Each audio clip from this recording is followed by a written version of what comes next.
So Gothamites, we need to go over the Season 5 Episode 3 trailer breakdown, which shows some crazy stuff happening between the new kind of found Selina, if you will, the very Catwoman-y Selina, and Echo. But there's also a lot of confusion going around about this third Joker thing going on with Cameron Monaghan after him having a couple of interviews with people. So let's dive into all of this stuff, which we definitely need to talk about.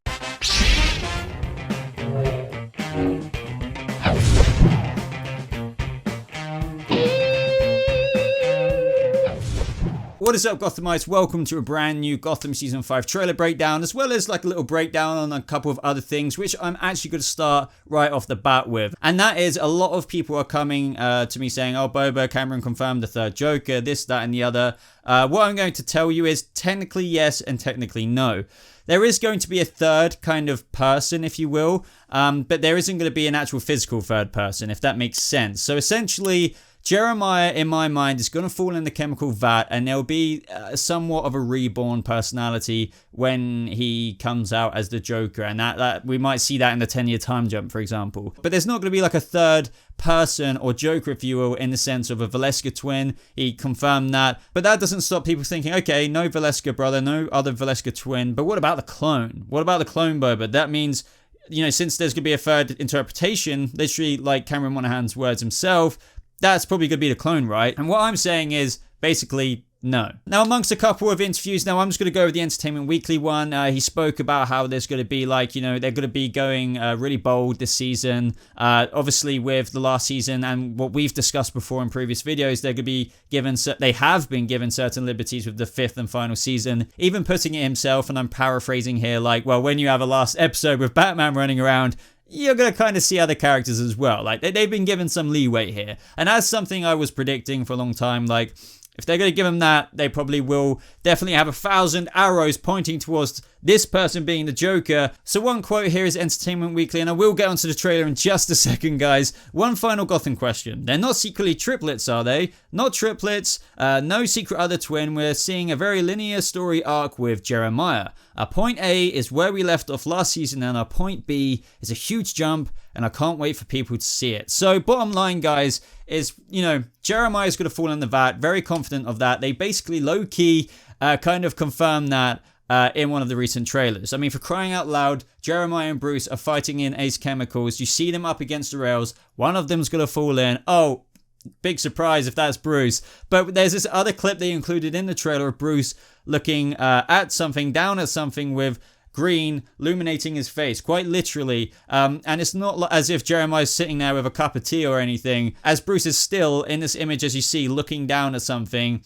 That would probably most likely be the aftermath of that little kind of scrap they have as teased in that very cool movie trailer, but they kind of gave away that bit where Bruce seems to be by himself looking down at something. So bottom line, guys, yes, there technically will be a third kind of interpretation or iteration of the Joker, if you will, on this show. One being Jerome, the second being Jeremiah, but the third still being Jeremiah's body in person, but after whatever the chemical vat does to him, does to his brain, disfigures him or does whatever to his face or whatever, when we see him again, hopefully in the 10-year time jump, he might just not remember anything. He might, I'm theorizing right now, and I've said this to a couple of other people, he might have a split personality or like borrow things from both Valeska twins, because as Cameron Monaghan has said in these interviews as well, Jerome is still very much a part of Jeremiah. So basically, after the chemical vat, Jeremiah won't be Jeremiah anymore. He'll be maybe nobody, no name, but the Joker. Does that make sense? I hope it does. But anyway, guys, now to actually get to the main pudding of the video, which is the trailer. So let's go ahead and roll that and discuss everything that could be going on in this episode. You can't stop me from going after Jeremiah. He almost killed you. I won't lose you. I'm not yours to lose. But take him down, you do it right. I'm gonna do it my way. 1, 2,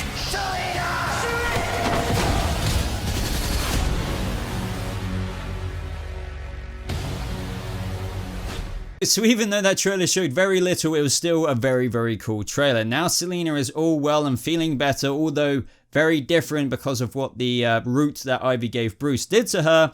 brought out the darker side to her. Naturally, this is giving the writers the excuse to literally full swing catapult her into Catwomanhood, if you will. She will feel probably so different. Who knows? Her senses might be heightened. I mean, look at what those potions did to Ivy. You can use comic book logic as to why Selina feels all exhilarated and probably different and, well, yeah, catty, if that makes sense.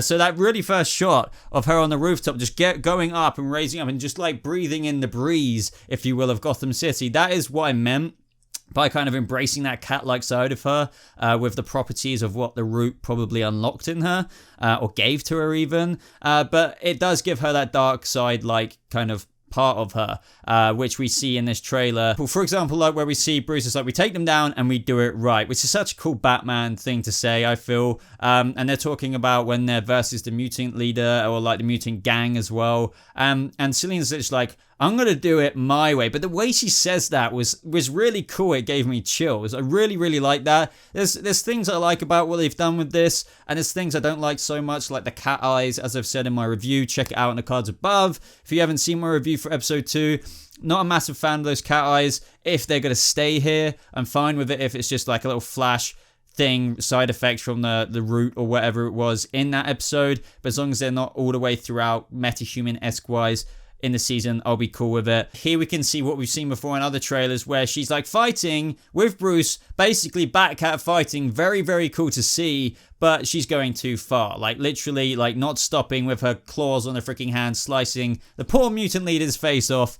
So thankfully Bruce obviously uses his proto bat claw to actually stop Selina, and that is gonna probably trigger her. But I also like the other stuff we saw earlier on in this trailer, but which I kind of briefly skipped over, where Bruce was like, I'm not gonna lose you, and she's like, I'm not yours to lose. Very kind of cool in a way. She's basically saying, I'm not yours, Bruce. Like, we kind of know they have a thing. Even they tease a freaking kiss in this trailer. Like, she's gonna be very Catwoman-y now. There's no other way to put it. She's gonna be a bit of a tease, if you will, to Bruce. And we're probably not gonna see anything come from it for a long time. As in, I doubt they're going to get together. She won't ever be committed to him. She might, like, I don't know, give him a kiss like we see in this trailer, but she won't be, like, anybody. She's on her own. She's by herself. She's Catwoman. She's independent. She's going to be whatever. But, yeah. So I wonder how they're ever going to overcome this. I wonder if she's still going to be like this in a time jump, if we're going to still see the same characteristic or, traits or whatever by that point in the future. And that would still make sense because Selina in the comics,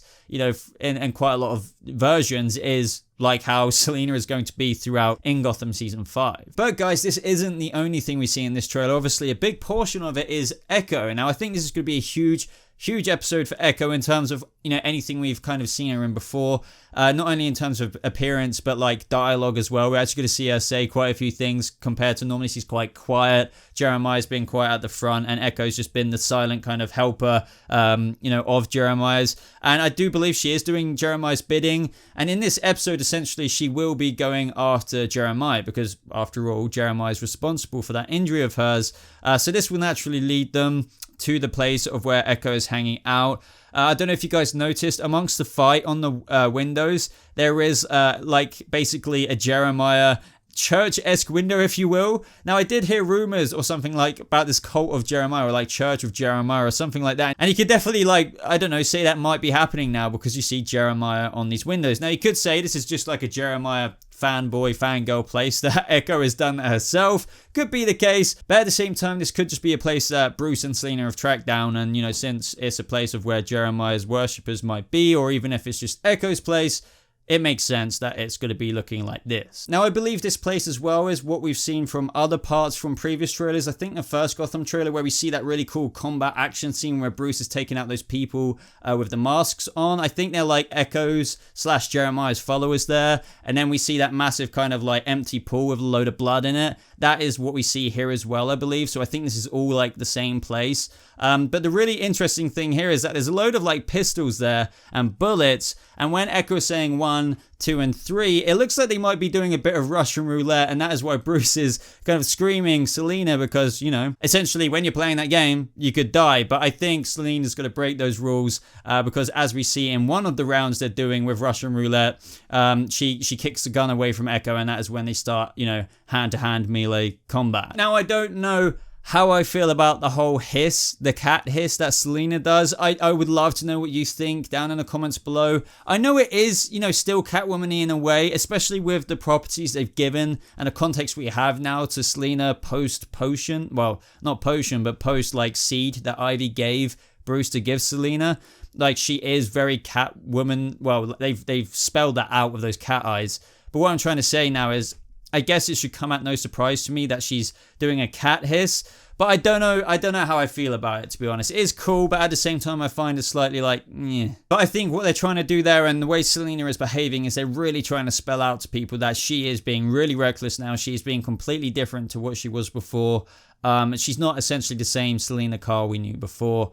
That is why she's freaking doing a Russian roulette here with Echo. But either way, as I said, she's going to slap it out of her hands by the looks of it, and that is where they're going to fight. It'd be really cool if Selina like knew the bullet was going to go off in there, and as she slaps it out, Echo lets off the gun, and the bullet does go off. So that bullet was going to kill Selina, and she just stopped it in the nick of time. Obviously, that's breaking the Russian roulette rules, but that would still be really, really cool, just knowing that could have happened, like almost too close. But I think mainly what I'm excited for in this episode is Echo. Seriously, we haven't seen so much of her before. Obviously, we've been introduced to her, but we've been very intrigued by her. And hopefully in this episode, we're just going to get a lot more of what we want to see from Echo's side of things. Maybe some explanations behind some things. The reason why she is kind of the way she is was still following Jeremiah. But even if we don't get mega, like loads of dialogue, at least we're going to get some more Echo stuff, more than probably what we've ever had before. But that is the gist of the trailer. They didn't show too much else. The promo photos that they released as well didn't show too much. Let me know if you want me to do a separate video on the Cameron Monaghan kind of interviews where he's talked about Jeremiah and stuff like that. I could do a separate video giving my opinion on all of that. There is this really cool Jeremiah photo that has been released. I'm sure you guys have seen it and it's popping up on screen right now. That is such a cool Joker-esque kind of picture they've taken of Jeremiah there. Other than that though, guys, that is basically everything. So thank you so much for watching. Subscribe if you're brand new, of course, for more Gotham videos just like this, and check out some of my other videos. As I said, don't forget to check out my review. Links as always are in the description down below to my Discord and other places to support me like Twitter and Instagram and my merch and my Patreon. Thank you so much for watching Gothamites. I hope you have a lovely rest of your day, and my battery's about to die any second now, so I have to say goodbye now, which I am anyway. So see you Gothamites in the next video. Goodbye.